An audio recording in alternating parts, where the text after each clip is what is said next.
Agosto 1 ng 2030, si Matt Rees ay isang estudyante na inuuna niya muna ang paglalaro kaysa sa pag-aaral na hindi malang niya alam kung gaano talaga siya katalino.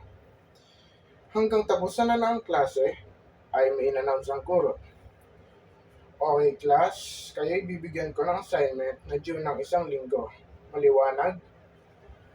Opo, sabi ng buong klase. Pagkatapos na ng klase, ay naglaro agad si Matt kasama ang mga kaibigan niya. Hoy guys, sino ang gustong simulan natin ang assignment sa bahay ko? Ako. Ako rin. Sige. Ikaw, Matt. Ano ba yan? Next week pa naman yan eh.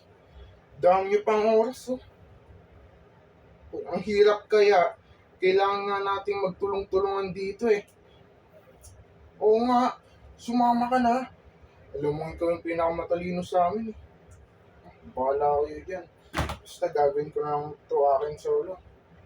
Tsaka next week pa naman yan eh. Kaya chill lang kayo. Sa buong isang linggo, ay ginamit niya ang lahat ng oras na ito para sa paglalaro lamang hanggang sa nakalimutan na niya ang assignment at nakabalik na ulit sa paaralan. So, subject na lang. Bago pa matapos ang pasukan. Hoy guys, nagawa niyo bang assignment na binigay last week? Ay, oo. Ako din eh. Kinabahan ako. Kala ko di ko nagawa. Di ko lang tanda. Sobrang aga ang ginawa eh. Oo na, Alvin. Sipag ka na. Pasikat na naman to eh. Sinasabi lang eh. Wait guys. Anong assignment? Nung narinig ng mga kaibigan niya ito ay nagtawanan silang lahat. Ngayon, uy, seryoso ka ba? Napakahirap ng gagawin na yun tapos nakalimutan mo? At doon na nga natamaan si Matt. Sa di man lang niya chinek ang GC ng section niya, ay hindi niya nalaman ang mga detalye ng kanyang assignment last week. Uy, hala ka, Matt. Next subject na talaga yun. Okay, class. Basa ang assignment na pinapagawa ko last week. Oh, Matt. Bakit ikaw lang ang pangalan hindi ko nakita? Si Matt ay tumayo. Hanggang kabado 20 ang puso. Kasi po, sir, naiwan ko po sa bahay. Ay, hindi maganda magsinungaling. Diba binigyan ko kayo ng isang linggo upang matapos yan? Opo, sabi ng buong klase.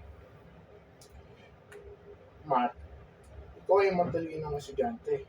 Hindi ibig sabihin na ito ang hindi mo unang kailangang gawin. Okay, ganito na lang. Anong date at day na ba, class? 8 ng Monday po, sir. Okay. Kaya mo ba itong gawin ng 2 araw, Matt? Opo, sir. Salamat po sa pagbigay niyo ng pangalawang pagkakataon sa akin. Sweet naman. Ingin talaga yun, no? Pagkatapos ng pasukan, ay pinag-usapan nila ang assignment kay Matt. Wala ka, Matt. 2 araw lang meron ka.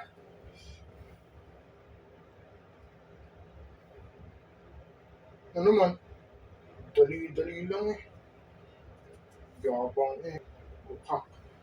Tama mukha bang madali yan? O yung sa'yo. Kaya na nga pa eh. Bye na. Dito na sundo.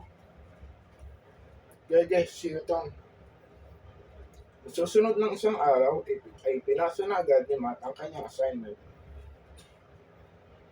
Wow, Matt. Ginawa mo lang ito ng isang araw? Opo, sir. Psst. Uy! Di mo ata binasa instructions eh. Okay nga, kumparahan tayo ng sagot pagkatapos i-check. Pagkatapos ibalik ang assignment, ay kinumpara niya ang kanyang scores halos buong klase. To, paano ka pa nakakuha ng mas mataas sa akin? Kaya nga eh. Tapos ikaw pa yung pinakamataas? Duya naman kasi. Kasi binigyan ng second chance si sir. Ano kasi yan? Everyone deserves a second chance. Hindi ka nga. Iirita lang kasi eh. Pagkatapos ng klase, ay tinatanong pa rin siya ng kaibigan niya. Pero seryoso, paano mo nagawa yun ng isang araw lang? At napatulala si Matt sa kanyang pagsusulit na parang may nalaman siya na hindi niya kayang ilagay sa mga salita.